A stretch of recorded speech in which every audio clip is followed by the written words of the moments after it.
সুপ্রিয় দর্শক, আপনাদের ভালোবাসায় আসলাম আমরা এক অসহায় মেয়ের কাছে। আমরা শুনবো তার জীবন কাহিনী। আসসালামু আলাইকুম। ওয়ালাইকুম আসসালাম। আসসালামু আলাইকুম। ওয়ালাইকুম আসসালাম। আপু কেমন আছেন? আছি আলহামদুলিল্লাহ, ভালো আছি। আপনি তো ভালো আছেন? জি আলহামদুলিল্লাহ, আমরা অনেক ভালো আছি। তো আপু, আপনার নামটা কি? মোসাম্মদ খাদিজা খাতুন, খাদিজা খাতুন না? তো আপনার হোম ডিস্ট্রিক্ট? বগুড়া শেরপুর। বগুড়া শেরপুর। আপনার পরিবারে কে কে আছে? মা আছে, আব্বু আছে, আর ছোট ভাই আছে। ও, আপনার মা বাবার আর ছোট একটা ভাই আছে, আর আপনি বড়? হ্যাঁ। ও, তো আপনার আমাদের এই ক্যামেরার সামনে যা আসছেন, আপনার মা বাবা সবাই আছে, তারপরে কেন আসছেন? আপনার মা বাবার কি অসুস্থ নাকি? হ্যাঁ, আমার আব্বুও অসুস্থ। আব্বু কাজ করতে পারে না? করতে পারে না। ও, তাহলে আপনাদের পরিবার কিভাবে চলে? চলতেছে। আম্মু অনেক জায়গায় কাজ কাম করে, এভাবে তো আর চলে না। ও, মানে আপনার আম্মু অন্যের বাড়িতে কাজ করে। হ্যাঁ। তো আপনি কি করেন? আমি বর্তমানে সেলাইয়ের কাজ করতেছি, শিখতেছি। ও, বর্তমানে সেলাই মেশিনে কাজ করতেছেন না? হ্যাঁ। ও আচ্ছা। তো এখন মূলত আমাদের ক্যামেরার সামনে কেন আসছেন? একটা ভালো একটা মনের মানুষ চাই। ও, একটা ভালো একটা মনের মানুষ চাচ্ছেন। তো কিভাবে আসলেন আমাদের এই চ্যানেলের মাধ্যমে, কিভাবে আসলেন আপনি?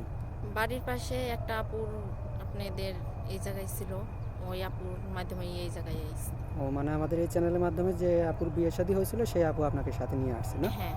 ও আচ্ছা। তো আপনি লেখাপড়া কতটুকু করছেন? 8 পর্যন্ত। 8 পর্যন্ত লেখাপড়া করছেন।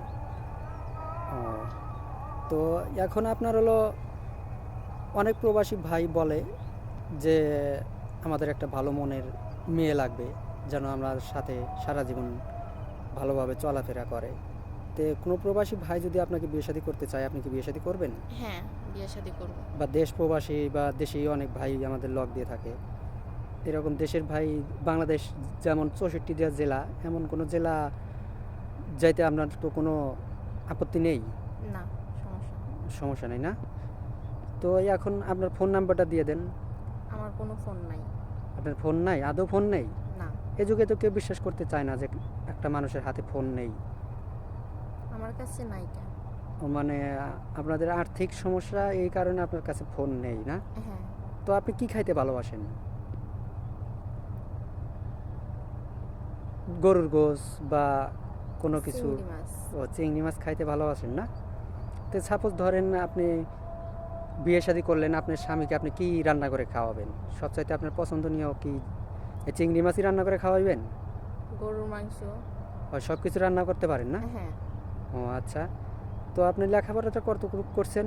8 পর্যন্ত। 8 পর্যন্ত লেখাপড়া করছেন না? তা অনেক প্রবাসী ভাইয়ের বাচ্চা কাচ্চা আছে বা বউ আছে। তো আপনি এরকম যদি কোনো প্রবাসী ভাই আপনাকে বিয়ে করতে চায়, আপনি কি বিয়ে শাদী করবেন? হ্যাঁ। ও আচ্ছা। তো সমস্যা নাই। বয়সটা আপনার কত? 22। 22 বছর। তো আপনি কেমন ছেলে হলে আপনার, কেমন বয়সী ছেলের সাথে আপনি বিয়ে শাদী করবেন? যেমনই হোক, শুধু একটা ভালো মনের মানুষ চাই। ধরেন সাপোজ 35-40 বছর বয়স হয়ে গেছে, 30 এরকম হলে কি চলবে? হ্যাঁ। কোনো আপত্তি নেই তো? না। আচ্ছা ঠিক আছে। অনেক প্রবাসী ভাই বিয়ে শাদী করে আপনাকে দেশে রেখে গেল, আপনি তো কোনো পরকে লিপ্ত হবেন না? না, সত্যি? সত্যি। বা প্রবাসী নিয়ে যেতে চাইলে আপনি কি প্রবাসী যেতে রাজি আছেন? হ্যাঁ। ও আচ্ছা। আপনি কি ভোটার হয়েছেন? না। ভোটার হন নাই? আপনার কি জন্ম নিবন্ধন আছে? হ্যাঁ, আছে। ও আচ্ছা, ভোটার এখনো হন নাই, তবে এই এই যে বর্তমানে যে ভোটার বানাইতেছে, ভোটার হবে না আর কি, নাকি? হ্যাঁ। ও আচ্ছা, ঠিক আছে। তে কারো জীবন কাহিনী মনে করেন যে 2-4 মিনিটে শেষ করা যায় না। তো আমরা আবারও আসবো হয়তো, বা যদি এই ভিডিওর মাধ্যমে সে একটা ভালো মনের মানুষ চায়, তাহলে তার আসার দরকার নেই। তো ভালো থাকবেন, সুস্থ থাকবেন। মেয়েটার আসলে কোনো ফোন নেই। আমাদের নাম্বার দেওয়া থাকবে, মানে ইউটিউব কর্তৃপক্ষের নাম্বার দেওয়া থাকবে। কেউ ভিডিও কল দেবেন না, অডিও কল দেবেন। এই বলে শেষ করছি। আল্লাহ হাফেজ।